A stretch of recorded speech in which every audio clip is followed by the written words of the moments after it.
So Adam, how did you choose the records we're going to discuss as some of your favorite vinyl jazz records? Well, I just thought about records that have been really meaningful and important to me as a musician and a listener, and ones that I was certain I had vinyl copies of, and ones that to my ears sound fantastic. Yeah.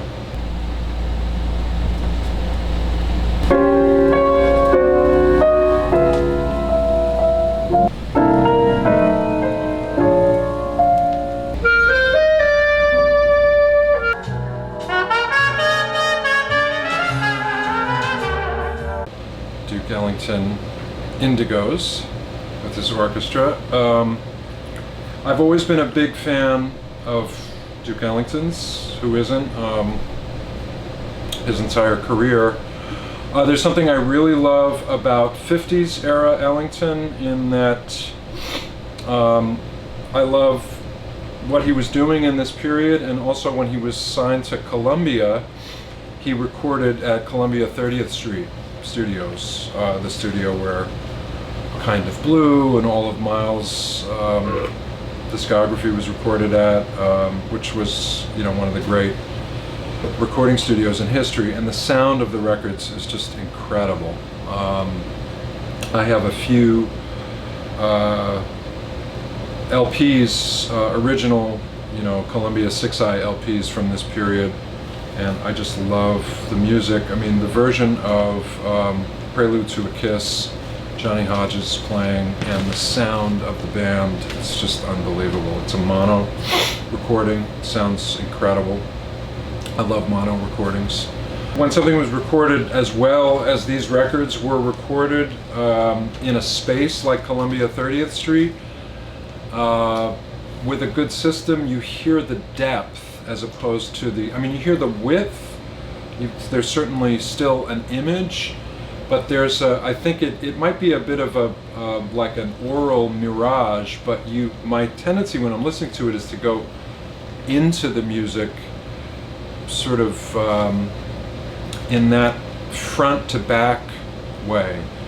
And they were, you know, mono recording was a very specific art. When you couldn't pan things left and right, I think the engineers had to be very conscious of how they would shade the recording from front to back. So, you know, especially on a large group recording like of Duke's band, you can tell that there were, you know, people close to the mic and then parts of the band that were further away from the mic, and you can really hear that. And it sort of brings your attention to the depth of the space, which with a studio like what Columbia 30th Street was, which was a very, very big acoustic space, the recordings highlight the beauty of that, you know, the reverberation of the space and the sort of, you know, the depth, as I said, from front to back. Hodges' performance on Prelude to a Kiss and the sound of it, I mean, it's like, it brings tears to my eyes. Yeah, it's incredible. deep stuff. But it leads me to, if I may, to this next record, which is from the same period, Duke Ellington, Such Sweet Thunder. This record is a piece that he based on elements of Shakespeare's work. It was written or dedicated to the Shakespearean Festival in Stratford, Ontario, as it says here on the cover. This is another original Columbia 6i mono recording, recorded at 30th Street Studios, which was 30 blocks directly from where we're sitting. No longer there, sadly. But this record is incredible, and it really is a suite, you know, of Shakespeare-related pieces that he dedicated to the Shakespearean Festival in Stratford, Ontario, but Such Sweet Thunder, Sonnet for Caesar, Sonnet to Hank Sank, Henry V, Hank, Cinq is 5 in French. Sonnet in Search of Amour, the Telecasters have Circle of Fourths, Such Sweet Thunder, Sonnet for Sister Kate, Catherine. It's an incredible, incredible record. And Masterpiece is I have a reissue of that. That record is unbelievable. You know, one of the great things about this era of Duke recorded at Columbia 30th Street is, I mean, it sounds unbelievable. Obviously the music is incredible, and there's so many textural shifts in the music that it really, you know, the way that interacts with the way the music interacts with the way they recorded it. And I can't imagine Duke wasn't sort of reacting to recording music in that space. Not to say that he wrote the music for, you know, that whatever the particular process of recording at Columbia 30th Street was, but like, it's a perfect combination of elements. The incredibly beautiful, brilliant music that Duke was writing, the way everybody played, the band at that time with, you know, Hodges, and on Masterpieces it was Wendell Marshall, I can't remember, you know, with Russell Procope and Gonzalez and Sam Woodyard, and the way the music was presented, you know, the way it was recorded, it's really some of my, on every level, some of my favorite recorded music. So that's Duke Ellington's Such Sweet Thunder.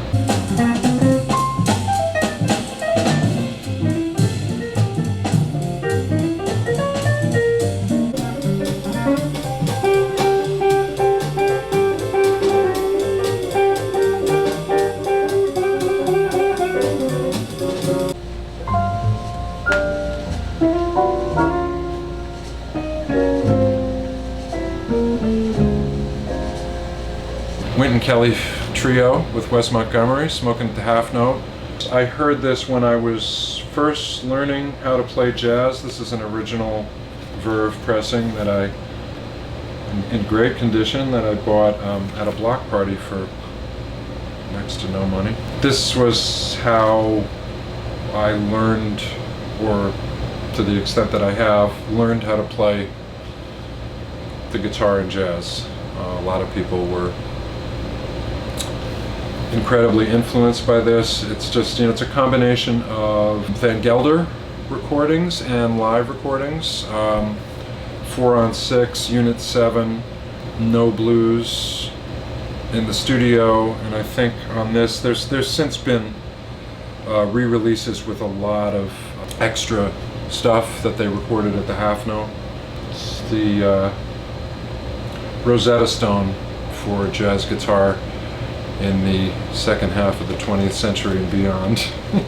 I mean, what can I say about Wes? The influence on me and countless guitarists is too large to really describe in words. What are his innovations then for you?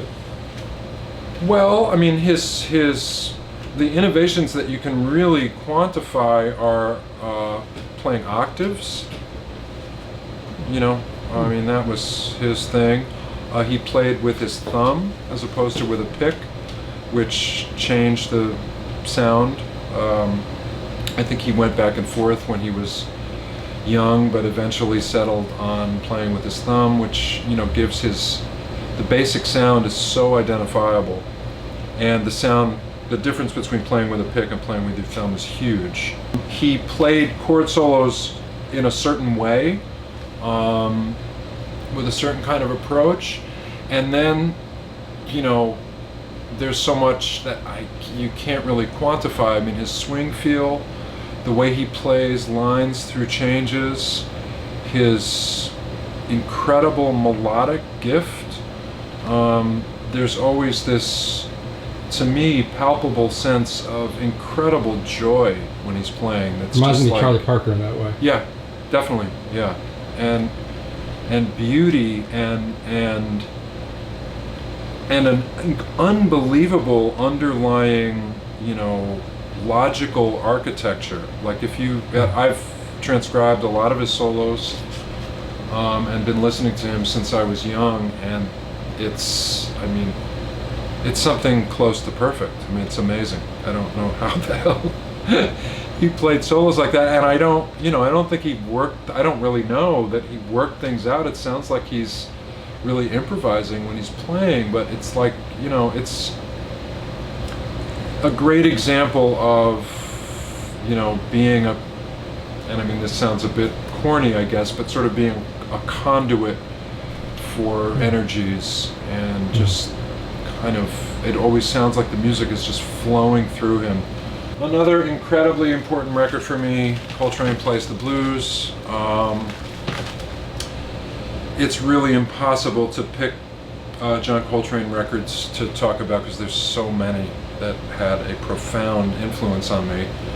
But I wanted to talk about a few of them, and this is from, I think it was recorded in 1960, maybe 59, when he was still on Atlantic, and it's almost the entire classic quartet. It's with Steve Davis on bass, McCoy Tyner, Elvin, and Train. It was prior to Jimmy joining the group.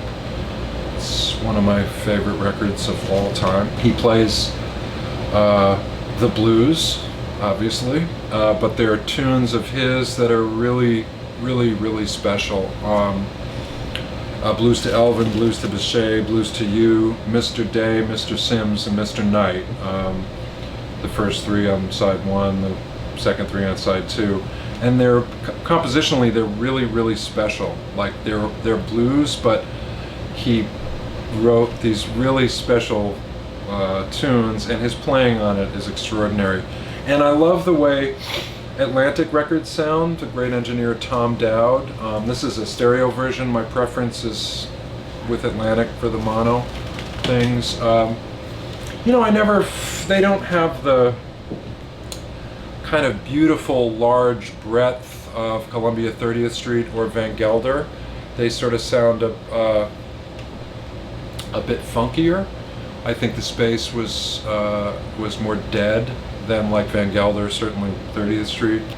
Anyway, it's a beautifully recorded record of just extraordinary music. His evolution was so extraordinary and fast over this 10-year period that, if you choose a Train record from 1957, it's so different than one from even a few years later, So this is a period of his that I love, that, Coltrane sound, Coltrane jazz, my favorite things, right when he was, as I said, he had almost fully populated the classic quartet. Steve Davis sounds great on these records, so I really, really, really love this. Coltrane Plays the Blues.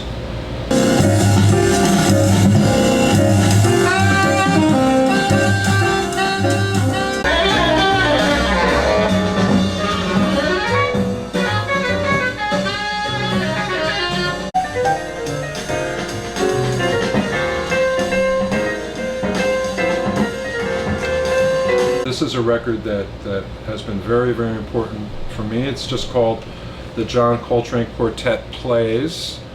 Chim Chim Cheree, Song of Praise, Nature Boy, and Brasilia.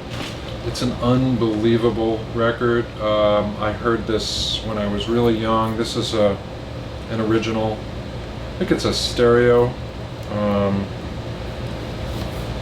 pressing, probably from the 70s, gatefold, I think it's called. It's an unbelievable record. The version of Chim Chim Cheree is something that I listen to all the time.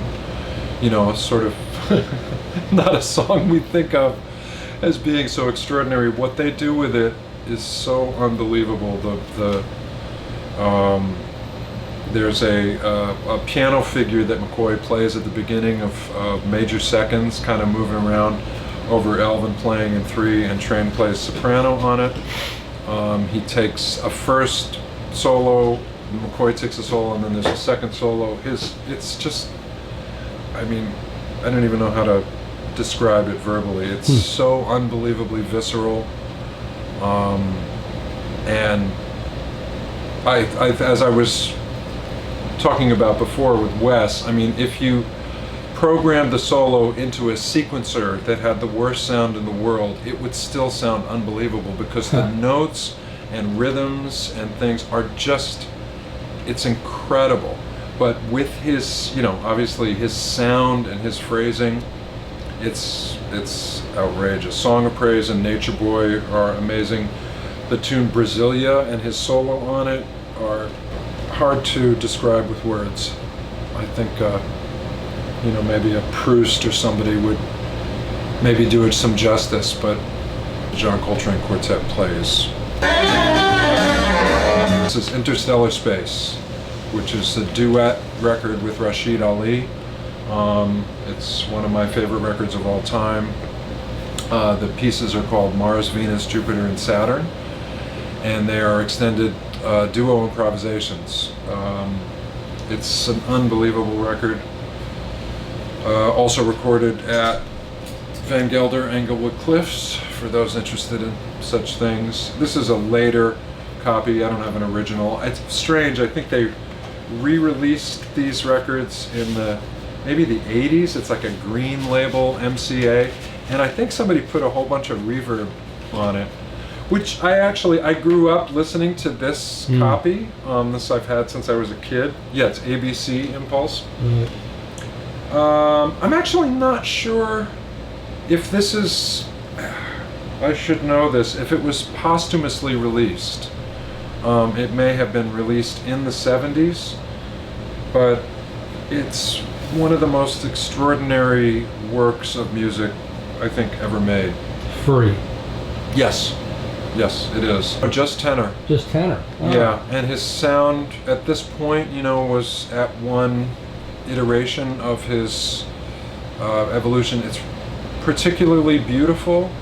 The pieces are extraordinary. I actually have transcribed music of all of the solos. I've been looking at them and listening to this record since I was really young. They're, you know, again, it's the any way you slice it, the music is unbelievable. It's incredibly visceral. Under the hood, harmonically and melodically, it's just brilliant. I think he was sort of still working, among a lot of other things, within this harmonic framework that is not totally dissimilar from giant steps. Equal subdivision of the octave, using the augmented triad, something that he was, I think, you know, pretty obsessed with, and you could hear that on this record.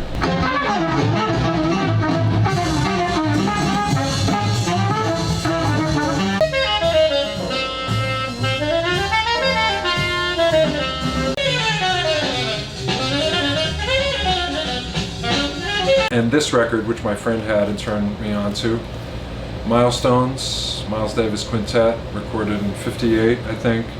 And this was one of my, again, sort of, you know, part of my Rosetta Stone for what jazz was and is. It's an unbelievable record with his classic sextet, Miles, Cannonball Adderley, John Coltrane, Red Garland, Philly Joe Jones, and Paul Chambers. And I just wore this record out and everything about it. It's also recorded at Columbia 30th Street. This record, I mean, it's got just this, you know, from the outrageously fast and virtuosic Dr. Jekyll, the Jackie McLean, Dr. Jackal, I think it was actually called, Sid's Ahead, which is this really long, really slow kind of abstract blues, two bass hit, Miles, which was later referred to as Milestones, not the original Milestones, but the modal Milestones. There's a Red Garland feature, which is just trio, which I love on a Miles record. He just said, you know, Red to play trio, Billy Boy, which is just incredible, Red Garland, Philly, PC. And then the sextet version of Straight No Chaser. It's just an unbelievably great record, and one that probably, you know, a lot of people don't talk about as much as Kind of Blue, but it's not, Kind of Blue was, and speaking about innovations that you can sort of quantify, every tune was modal, it was a very specific musical concept that was really innovative. That was starting to happen on this record, but they were, it wasn't the sort of complete modal approach yet. So, but this incredibly important record for me, Milestones. Miles plays his ass off on it. Unbelievable. I mean, the sound and his facility and just everything. Everybody on it. I mean, Philly is on fire.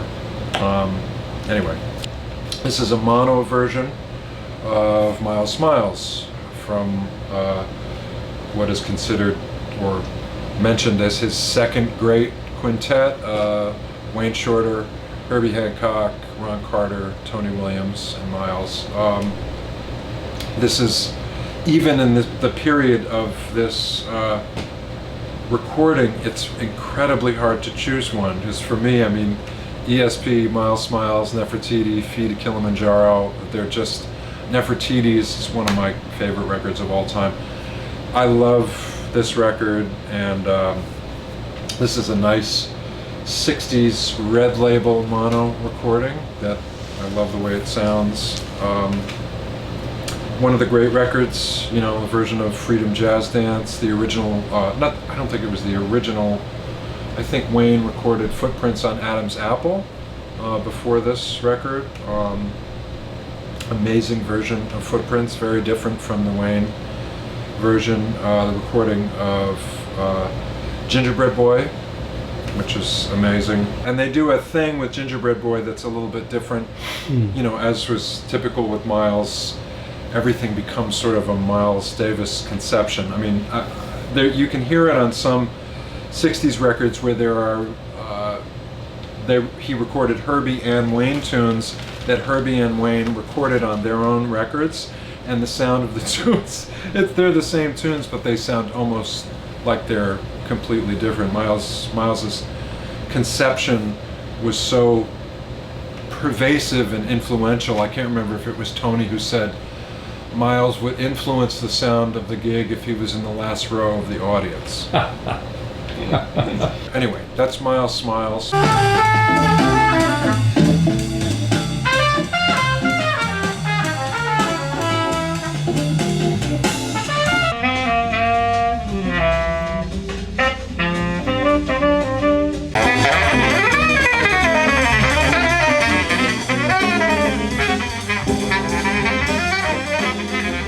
Larry Young, Unity on Blue Note. This was one of the first jazz records I became familiar with, and it's Larry Young with Woody Shaw, Joe Henderson, and Elvin Jones. Unbelievably great record, recorded in '64, I think. No, sorry, '65. When I was a kid, I had a little cassette player radio, and I used to listen late at night to jazz stations before I had started studying jazz or really knew much about it. And if I heard something I liked, I always kept a cassette player in the cassette radio. I just pressed record, which you could record off the radio. Yeah, right. And I had these tapes. I didn't know who anybody was. Like, I didn't know that you should know the players on I didn't know anything about jazz. I was just like into Hendrix. So, but I was starting my fascination with jazz had started, and I was trying to learn how to play it. And so I had these tapes with what I later found out to be classic recordings, like Joe Henderson, Inner Urge, some Pat Martino. And one of the tunes that I recorded on one of these tapes was the tune Moon Train from this record, the Woody Shaw tune, which just, it knocked me out. I'd hear these tunes and I was just fascinated by them. I didn't understand what was going on technically, but I was super moved by them. So, and as soon as I could, I bought the record. This is one of these 80s Blue Note pressings, which actually sounds quite good, I think. It's not an original, but... And I went on to just become obsessed with this record. I used to transcribe solos from it, you know, so the version of Softly as the Morning Sunrise, If, the Blues, Monk's Dream, which Larry Young plays duo. Thinking there's a bass player. Duo with Elvin, it's one of my favorites. Extraordinarily great sounding recording.